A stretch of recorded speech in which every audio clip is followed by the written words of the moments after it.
Врачевание души. Итак, я начал. И начал с того, что участь каждого из нас выглядит неутешительной. И что каждый может для себя рассчитать, как мала для него вероятность выжить. Эпидемия сыпного тифа тогда еще не разыгралась, и все же, на мой взгляд, такая вероятность была равна примерно 5%. И я сказал это людям. Но я сказал им и то, что лично я, несмотря на это, не потерял надежды и не собираюсь складывать оружие.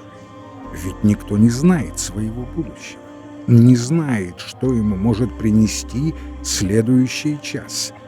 Хотя не приходится в ближайшее время ждать каких-то сенсационных событий на фронте, то как не мы с нашим лагерным опытом знаем, что хотя бы кому-то одному может совершенно неожиданно вдруг выпасть спасительный шанс. Например, попасть в команду с лучшими условиями работы. Это всегда было мечтой заключенного, его высшим счастьем. Но я говорил не только о будущем, которое, к счастью для нас, погружено в неизвестность. Не только о настоящем со всеми его страданиями, но и о прошлом со всеми его радостями, с его светом, мерцающим во тьме наших сегодняшних дней. Я цитировал слова поэта: «То, что ты переживешь, не отнимут у тебя никакие силы в мире». То, что мы осуществили в полноте нашей прошедшей жизни и ее опыта, это наше внутреннее богатство, которое никто и ничто не может у нас отнять. Это относится не только к тому, что мы пережили, но и к тому, что мы сделали, ко всему тому возвышенному, о чем мы думали, к тому, что мы выстрадали. Все это мы сохраним в реальности раз и навсегда. И пусть это миновало. Это сохранено для вечности. Ведь быть в прошлом — это тоже своего рода бытие, причем самое надежное. А дальше я заговорил о самых разных возможностях наполнить свою жизнь смыслом. Мои товарищи лежали тихо, не шевелясь, только изредка раздавались вздохи. О том, что человеческая жизнь всегда и при любых обстоятельствах имеет смысл, и что этот смысл охватывает также страдания, нужду и смерть. Я просил этих бедняк, внимательно слушавших меня в кромешной тьме барака, смотреть в лицо ужаснейшего положения и все-таки не отчаиваться.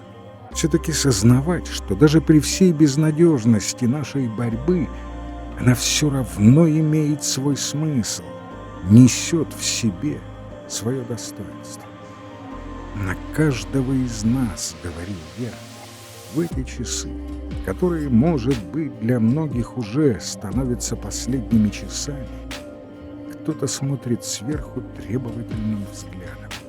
Друг или женщина, живой или мертвый, или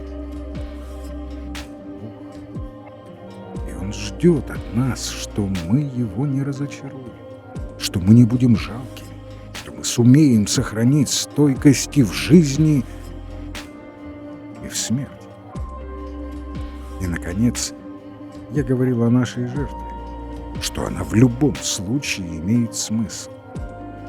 Ведь суть жертвы в том, что в этом мире успеха, она не приводит ни к какому результату, будь то жертва ради политической идеи или ради другого человека.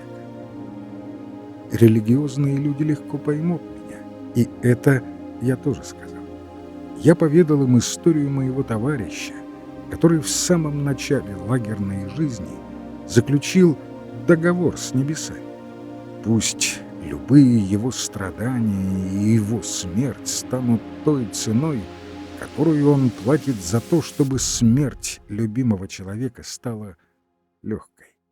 и для него страдания и смерть перестали быть бессмысленными. Они наполнились высоким смыслом. Да, он не хотел мучиться и умирать просто так, и мы этого тоже не хотим. Внушить людям этот последний смысл нашего существования здесь, в этом бараке и сейчас, в этой ситуации, такова была цель моих стараний. И, кажется, я ее достиг. Внезапно под одной из балок вновь вспыхнула электрическая лампочка. Я увидел моих товарищей, собравшихся вокруг моих нар, немощных, в жалких отрепьях, и я увидел на их глазах слезы. Но сейчас я должен признать, что нечасто находил в себе внутренние силы для такого тесного духовного контакта с товарищами по несчастью, и наверняка какие-то возможности упустил.